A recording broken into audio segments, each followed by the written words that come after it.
বগুড়া থেকে যোগ দিচ্ছেন সহকর্মী জাহিদ হাসান। জাহিদ, বিএনপির ঘাঁটি নামে পরিচিত বগুড়াতে এখন পর্যন্ত আপনার কাছে প্রাপ্ত ফলের ভিত্তিতে কি তথ্য রয়েছে?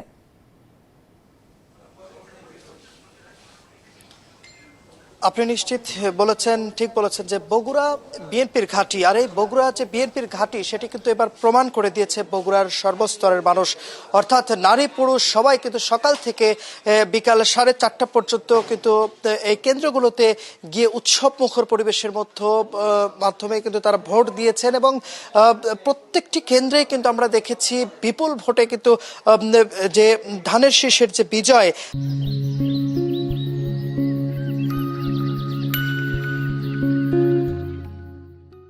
সেটি কিন্তু আমরা দেখেছি। প্রত্যেকটি কেন্দ্রে সকাল 7:30 থেকে ভোট গ্রহণ শুরু হয়েছে এবং বিকাল 4:30 পর্যন্ত যে ভোট গ্রহণের কার্যক্রম চলছিল আমরা দেখেছি যে 4:30টার আগ মুহূর্তেই অর্থাৎ 30 মিনিট আগেই কিন্তু আমরা দেখেছি অনেকগুলো কেন্দ্রতে ভোট প্রদান কার্যক্রম কিন্তু শেষ হয়ে গিয়েছিল। অর্থাৎ মানুষের যে একটা ভোটের অর্থাৎ 17 বছর মানুষ কিন্তু ভোট থেকে বঞ্চিত ছিল, সেই অধিকার রক্ষার জন্য, এই বগুড়ার মানুষের অধিকার রক্ষার জন্য বগুড়ার মানুষ কিন্তু বেছে নিয়েছে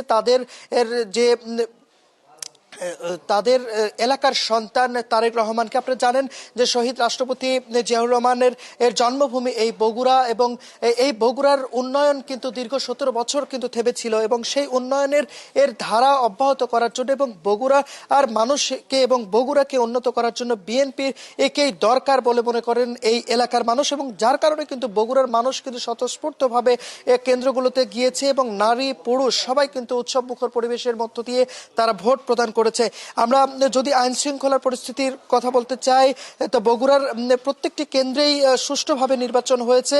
কিছু বিচ্ছিন্ন কিছু ঘটনা থাকলেও সব কয়টি আসনেই কিন্তু নিরাপদে নারীরা ভোটদান করেছেন, পুরুষরা ভোটদান করেছেন। সেই সাথে যারা আমরা দেখেছি যে এই যে নির্বাচনটা যে উৎসব মুখর হয়, এই নির্বাচনটাকে ঈদের থেকেও বেশি আনন্দময় গড়ে উঠেছিল এবারের নির্বাচন, যার কারণে কিন্তু সাধারণ মানুষের কিন্তু উপস্থিতি অনেক বেশি এবং ছোট থেকে বড় সবাই কিন্তু এই যার ভোটার হয়নি যারা, তারাও কিন্তু সেই নির্বাচন কেন্দ্রগুলোতে গিয়েছিল এই উৎসবটাকে দেখার জন্য এবং উৎসবটাকে ভাগাভাগি করে নেওয়ার জন্য। যারা তরুণ ভোটাররা আছেন তারাও কিন্তু তারা প্রথমবারের মতো ভোট দিয়ে এবং তাদের যে এলাকার সন্তান অর্থাৎ বগুড়ার সন্তান তারেক রহমানকে ভোট দিয়ে তারাও কিন্তু আনন্দ উল্লাস করছিল যখন যখন ভূমিধস বিজয় লক্ষ্য করা গিয়েছে বগুড়ার 7টি আসনেই।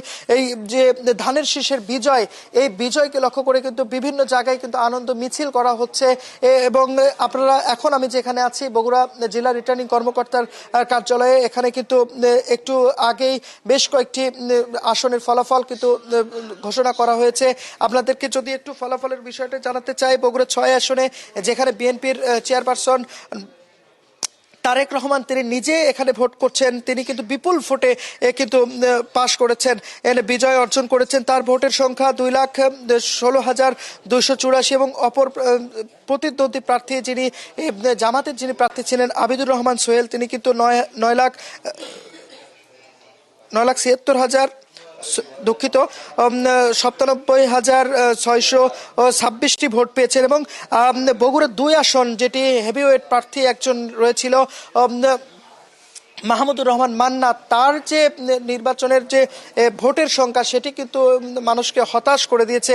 কেটলি প্রতীকে তিনি মাত্র 3,426টি ভোট পেয়েছে এবং আপনাকে যদি বলে রাখি ধানের শীষ কিন্তু 1,45,024টি ভোট পেয়েছে এবং তার বিপরীতে প্রতিদ্বন্দ্বী প্রার্থী দাঁড়িপাল্লা প্রতীকে যিনি প্রার্থী ছিলেন শাহাদাতুজ্জামান, তিনি পেয়েছেন 93,548টি ভোট। সেই সাথে বগুড়া 7 আসনের যেখান থেকে বেগম খালেদা জিয়া ভোট করতেন সেই আসনে কিন্তু ধানের শীষ মনোনীত যিনি প্রার্থী ছিলেন মোর্শেদ মিল্টন, তিনি কিন্তু 2,62,501টি ভোট পেয়েছেন এবং তার পাশাপাশি তার প্রতিদ্বন্দ্বী প্রার্থী দাঁড়িপাল্লার প্রার্থী তিনি কিন্তু পেয়েছেন 1,15,184টি এই ভোট। এবং আপনাদেরকে যদি একটু জানিয়ে রাখি গণভোটের বিষয়টি, এই গণভোটে কিন্তু জানাবেন যে আসলে গণভোটও তো একই সাথে এবার জাতীয় সংসদের পাশাপাশি অনুষ্ঠিত হয়েছে, তো আপনি যদি একটু জানাতেন যে গণভোটে আসলে হ্যাঁ বা না ভোট কোনটি জয়যুক্ত হলো এই বিষয়টি একটু জানাবেন, পাশাপাশি আপনি আসন ভিত্তিক যে ফলাফলগুলো বলছিলেন সেটিও বলবেন।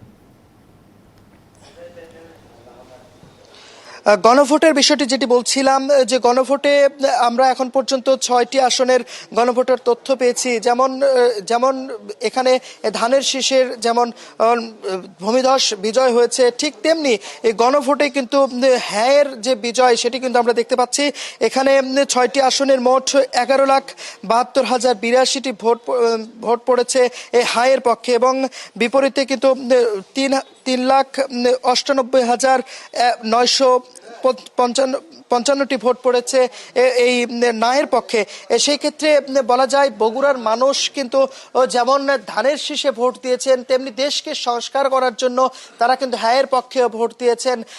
আপনারা দেখছেন যে এখানে যারা মনোনীত, যারা বিএনপি থেকে যারা বিজয় লাভ করেছেন, তারা কিন্তু এখানে এসেছেন, রিটার্নিং কর্মকর্তার হাত থেকে ফলাফল সংগ্রহ করছেন। এই ছিল এই বগুড়া জেলা রিটার্নিং কর্মকর্তা কার্যালয় থেকে সর্বশেষ আপডেট।